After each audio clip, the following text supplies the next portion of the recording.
सभी बच्चों को नमस्कार।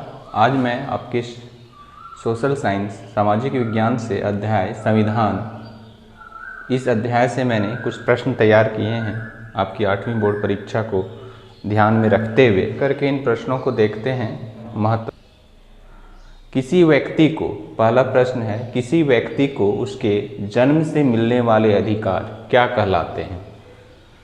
तो आप याद रखेंगे, जो अधिकार हमें जन्म से प्राप्त हैं उन अधिकारों को मानव अधिकार कहा जाता है। मानव अधिकार, मानव अधिकार वैसे अधिकार हैं जिसे कोई समाप्त नहीं कर सकता, क्योंकि किसी भी राजनीतिक संस्था के द्वारा इसे समाप्त नहीं किया जा सकता है। इसमें वे सारे बुनियादी अधिकार शामिल हैं जो आपको स्वतंत्रता के साथ जीने, समता के साथ जीने का अधिकार देते हैं। तो मानव अधिकार वे अधिकार हैं जो उसे जन्म से प्राप्त होते हैं। यहाँ एक बात और मैं बता दूं कि प्रत्येक साल मानव अधिकार दिवस 10 दिसंबर को मनाया जाता है। इसकी शुरुआत 1948 में संयुक्त राष्ट्र संघ के द्वारा की गई थी। तो प्रत्येक साल 10 दिसंबर को मानव अधिकार दिवस मनाया जाता है। प्रश्न नंबर 2, शिक्षा रिक्त स्थान है, किस सूची का विषय है? तो आप जब ये पाठ पढ़े होंगे तो आपने ध्यान दिया होगा कि हमारे यहाँ संघवाद है। भारत में संघवाद जो हमारे यहाँ की जो सिस्टम है, संघीय शासन व्यवस्था को अपनाया गया है, फेडरलिज्म। और ये संघवाद है क्या? इसके अंतर्गत हमारे यहाँ एक से ज़्यादा स्तर की सरकारें कार्य करती है। हमारे देश में केंद्र स्तर पर भी एक सरकार है, राज्य स्तर पर सरकार है और स्थानीय स्तर पर भी सरकार है। तो इसे ही संघवाद का नाम दिया गया है। लेकिन आपको ध्यान रखना है कि कानून बनाने का काम, कानून बनाने का अधिकार केवल केंद्र सरकार एवं राज्य सरकार को है। कानून बनाने का कार्य केंद्र सरकार एवं राज्य सरकार करते हैं और ये जिन मुद्दों पर कानून बना सकते हैं उसके लिए संविधान में 3 सूचियां दी गई हैं। जिन मुद्दों पर कानून बनाने का अधिकार इन्हें प्राप्त है उसके लिए 3 सूचियां बनाई गई हैं। एक है संघ सूची, दूसरा है राज्य सूची और एक और है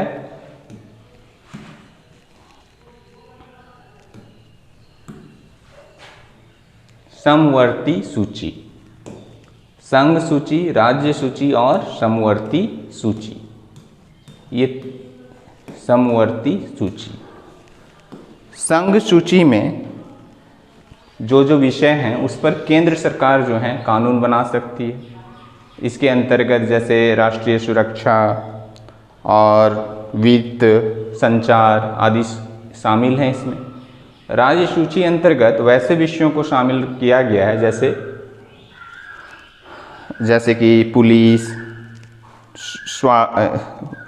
भूमि, कृषि इत्यादि। ये सब पर राज्य सूची जो है राज्य कानून बना सकती है।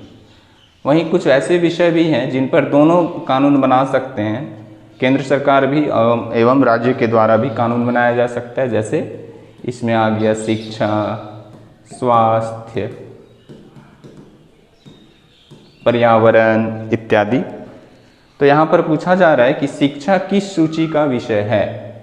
तो आप जैसे अभी देखें कि शिक्षा जो है समवर्ती सूची का विषय है। इस पर जो है राज्य सरकार भी कानून बना सकती है और केंद्र सरकार भी कानून बना सकती है।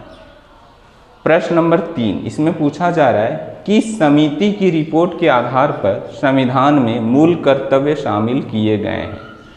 कौन सी समिति? उस समिति का नाम पूछा जा रहा है। तो आप नाम याद रखेंगे उस समिति का। उस समिति का नाम था स्वर्ण सिंह समिति। स्वर्ण सिंह समिति, जिसकी रिपोर्ट स्वर्ण सिंह समिति, स्वर्ण सिंह समिति की रिपोर्ट के आधार पर जो है संविधान में मूल कर्तव्यों को शामिल किया गया है। प्रश्न नंबर 4, इसमें पूछा जा रहा है कि संविधान के भाग में, यहाँ रिक्त स्थान है, किस भाग में मौलिक अधिकारों का वर्णन किया गया है? तो आप याद रखेंगे संविधान का भाग 3 में जो है मौलिक अधिकार का वर्णन किया गया है। अगला प्रश्न देखते हैं, प्रश्न नंबर 5, मानवाधिकार दिवस हर साल कब मनाया जाता है दुनिया भर में? तो आपको अभी जैसे मैंने बताया कि मानवाधिकार दिवस हर साल 10 दिसंबर को मनाया जाता है।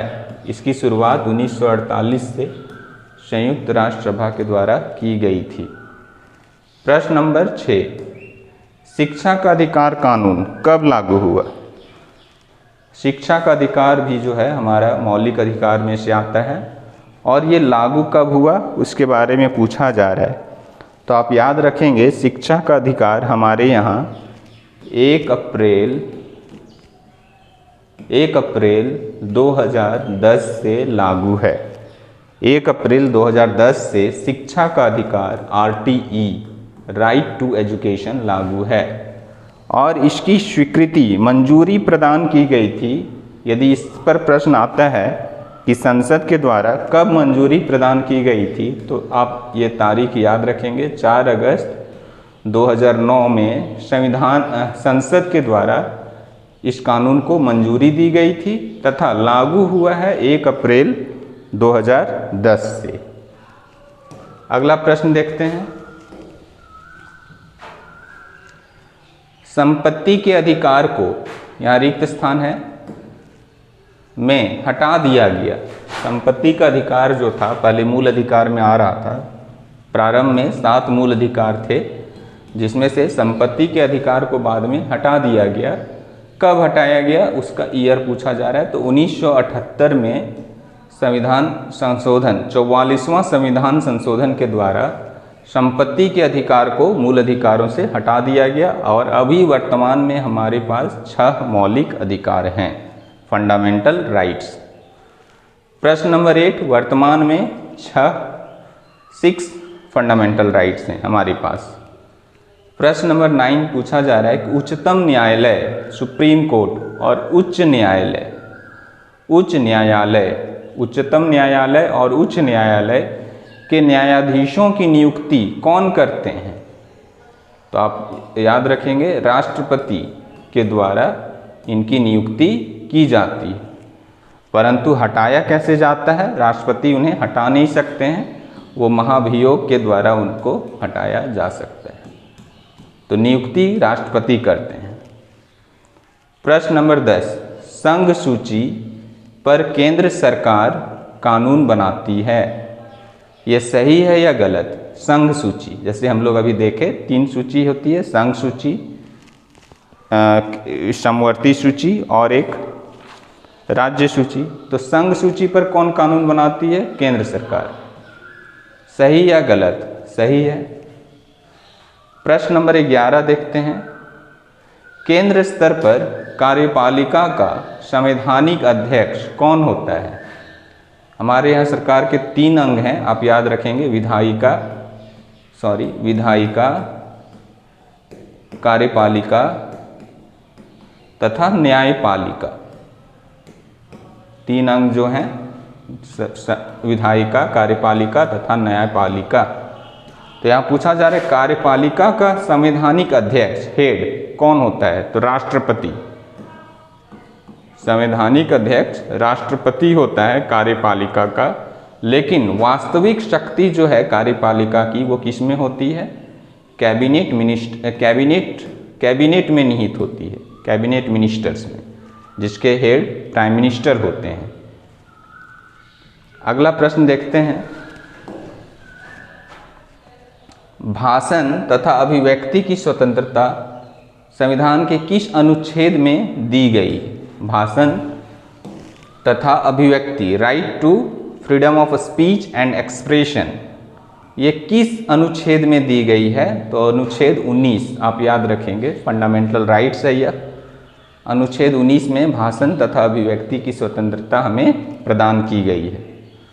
प्रश्न 13 क्या कह रहा है? राष्ट्रीय एकता दिवस कब मनाया जाता है? तो प्रत्येक वर्ष 31 अक्टूबर को राष्ट्रीय एकता दिवस मनाया जाता है।